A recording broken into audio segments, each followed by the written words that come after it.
Welcome to Fancy Dress Friday, boys and girls, and our new chapter of Fantastic Mr. Fox.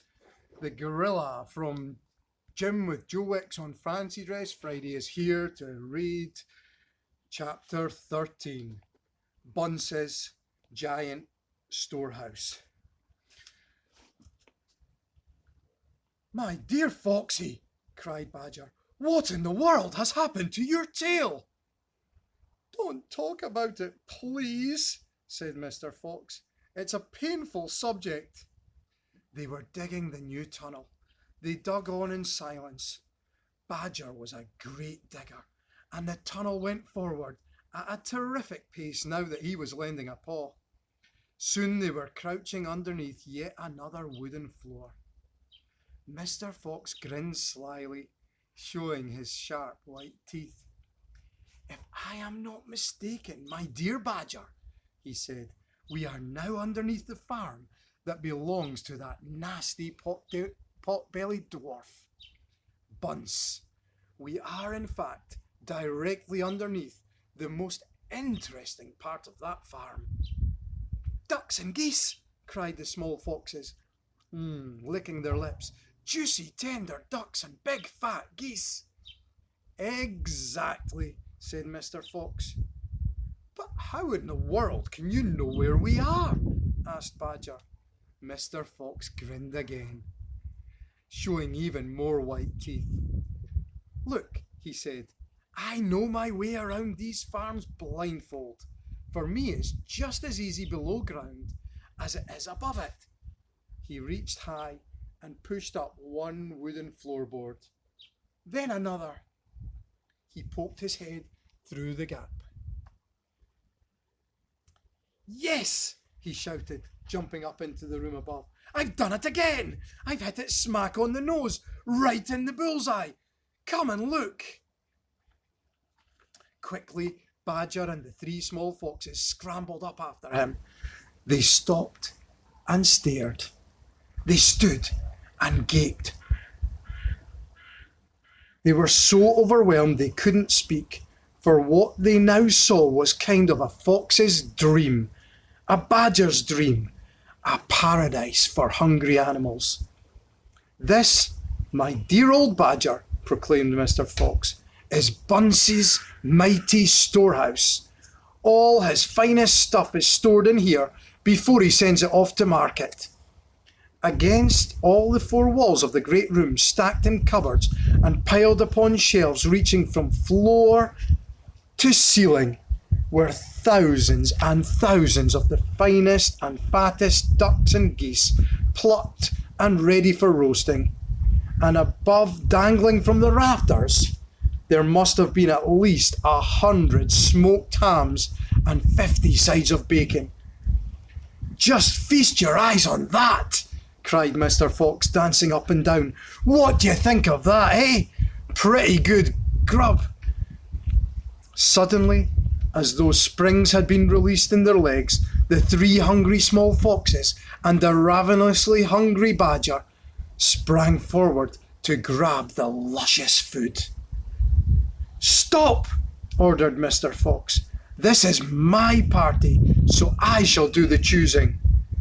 The others fell back, licking their chops. Mr. Fox began prowling around the storehouse, examining the glorious display with an expert eye. A thread of saliva slid down one side of his jaw and hung suspended in midair, then snapped. "We mustn't overdo it," he said. "We mustn't give the game away. We mustn't let them know what we've been up to. We must be neat and tidy, and take just a few of the choicest morsels.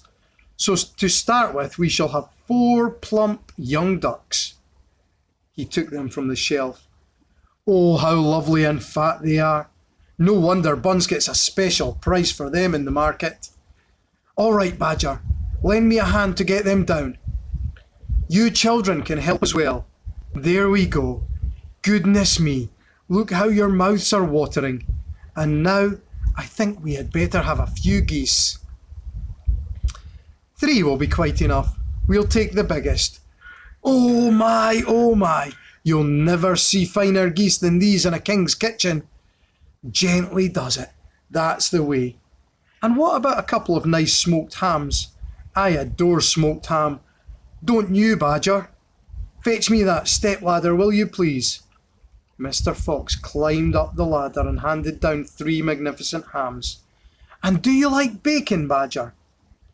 I'm mad about bacon, cried Badger, dancing with excitement. Let's have a side of bacon. That big one up there. And carrots, Dad, said the smallest of the 3 small foxes. We must take some of those carrots. Don't be a twerp, said Mr. Fox. You know we never eat things like that. It's not for us, Dad.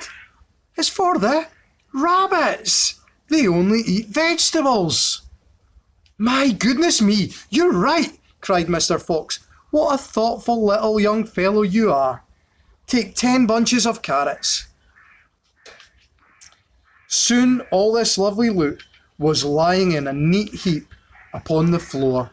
The small foxes crouched close, their noses twitching, their eyes shining like stars.